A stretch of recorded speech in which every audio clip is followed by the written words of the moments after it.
Direito notarial e registral, registro de imóveis, sistemas de registro.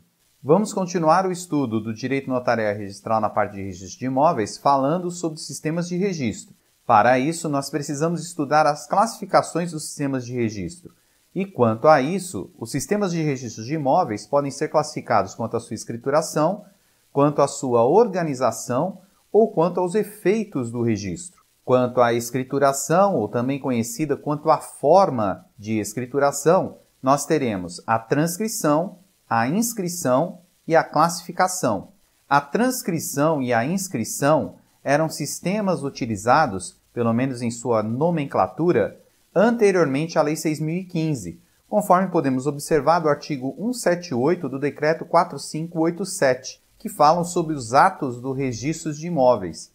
Podemos perceber que ele fala que no registro de imóveis será feita a inscrição, e aí ele vai descrever os atos que são passíveis de inscrição, dentre eles as hipotecas legais ou convencionais, dentre outros atos, e também a transcrição.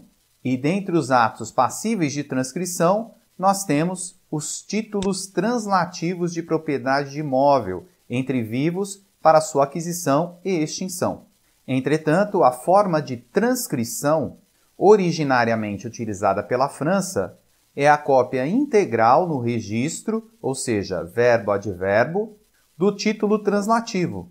Portanto, essa seria a forma originária de transcrição relacionada à escrituração nos registros de imóveis. Entretanto, no Brasil, ele era utilizado para a transmissão de propriedade de imóveis ou a constituição de direitos reais limitados. Ele era utilizado como sistema narrativo, não era uma cópia integral verbo ad verbo. Portanto, continha alguns elementos adicionais do que temos hoje, entretanto, não chegava a ser uma cópia integral. Por isso, muitos não consideram o sistema anterior à Lei 6.015 como um sistema de transcrição efetivamente. Já em relação à inscrição, ela seria uma espécie de registro por extrato, ou seja, por tópicos legais. No Brasil, como podemos observar, ele era utilizado, por exemplo, para o registro de hipotecas e outros atos de menor envergadura. Portanto, eles essencialmente não transmitiam a propriedade. Atualmente, essa nomenclatura ela é utilizada para as averbações. E conforme podemos observar, o Brasil utilizava esses institutos antes de 1974, que foi com o advento da Lei 6.015, conforme podemos ver no artigo 213 do Decreto 4857. E esse artigo fala claramente que não era uma cópia integral dos registros, como a palavra efetivamente designa, pois ele afirma que todas as transcrições e inscrições serão feitas por extrato, salvo se a parte pedir que o registro se faça por extenso, no livro auxiliar, sem prejuízo daquelas e com as anotações recíprocas. Portanto, antes do advento da Lei 6.015, a transcrição e a inscrição eram utilizadas de maneira desnaturada. Já em relação ao registro, quanto à sua escrituração, temos ainda a classificação. Ela também é conhecida como forma estruturada. Na verdade, ela favorece a digitalização, por compartimentar a informação. Assim, tanto as fichas como os livros continham compartimentos, colunas ou lacunas para preenchimento específico de determinadas informações. Isso é comuníssimo na Alemanha. E podemos citar como exemplo o artigo 177 da Lei 6.015, que, embora ele tenha sido alterado, informava que as indicações do indicador pessoal serão distribuídas em 4 colunas perpendiculares. E aí ele vai dar as determinadas colunas. Entretanto, embora tenha havido a alteração desse artigo, todos os livros do RI contêm determinadas colunas e deverão ser utilizadas conforme essas colunas, facilitando em muito, portanto, a digitalização do acervo, que pode ser instituído por banco de dados. Continuando, podemos ainda classificar o sistema de registro de imóveis quanto à sua organização. Quanto à organização do registro, podemos classificá-lo em folha comum, base pessoal ou base real. O registro de folha comum ou base cronológica é aquele em que os livros ou fichas são separados conforme a natureza dos atos praticados e os atos são inscritos neles por ordem cronológica. Por isso que esse registro de folha comum, porque é comum em relação aos livros ou fichas dos respectivos atos, também é chamado de base cronológica. Esse sistema era o sistema utilizado antes da Lei 6.015. Por isso tínhamos livros distintos por atos, assim teremos os livros relacionados à transmissão de imóveis, os livros relacionados a hipotecas, os livros relacionados a penhor e assim por diante. Eles eram registrados de forma cronológica, respeitando logicamente o número de ordem, mas de acordo com a chegada do interessado, e era necessário que houvesse indicadores para que pudéssemos encontrar cada registro de acordo com o livro específico. Portanto, esses indicadores eram essenciais. Por isso, também era muito conhecida a certidão negativa de ônus reais, que hoje em dia está em desuso. Essa certidão era solicitada para verificar se nos outros registros ou livros não haveria algum ônus para o imóvel especificado.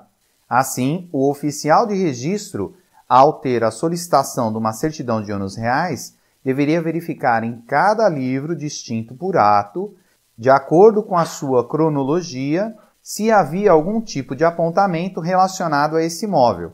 Por isso, era necessário os indicadores pessoais, reais e outros mais que existiam, pois a partir do indicador, ele verificava cada um dos pontos necessários dos livros ou dos registros conforme o indicador apontado. Por isso, eles eram tão essenciais. Atualmente, essa certidão caiu em desuso porque, com a certidão de inteiro teor, é possível verificar todos os apontamentos que existem para o imóvel. Fica, portanto, claro que o registro de folha comum ou base cronológica era amplamente utilizado na modalidade de transcrição e inscrição, antes, portanto, do advento da Lei 6.015. Dessa forma, podemos, com esse exemplo, demonstrar como era antigamente essa transcrição, ou seja, de forma corrida, que era verificada em cada livro, conforme fossem sendo solicitadas essas transcrições. Atualmente, ela foi alterada para o sistema de fichas, onde cada imóvel contém uma determinada matrícula, sendo suas fichas numeradas e seus apontamentos seguidos indefinidamente dentro dessa mesma ficha. Quanto à organização, podemos ter ainda a base pessoal, ou seja, o sistema de registro de imóveis por fólio pessoal. E conforme o próprio nome já informa, ele é separado ou categorizado de acordo com os direitos registrados por cada pessoa. Portanto, ele registra cada obrigação que cada pessoa tem relacionada ao seu respectivo imóvel ou ao seu direito. Esse sistema é utilizado na França para que fosse possível assegurar o credor e não o devedor. Dessa forma, o credor podia solicitar uma certidão de determinada pessoa e verificar rapidamente o que ou quais as obrigações que existiam sobre essa determinada pessoa. Por fim, temos a organização do registro de imóveis quanto à base real, o fólio real. Nesse sistema de base real, cada imóvel contém a sua determinada ficha ou inscrição, e todos os apontamentos relacionados a esse imóvel são descritos de forma cronológica dentro dessa respectiva ficha ou dentro desse mesmo registro. Esse sistema é utilizado na Alemanha e visa assegurar a propriedade e não propriamente o credor.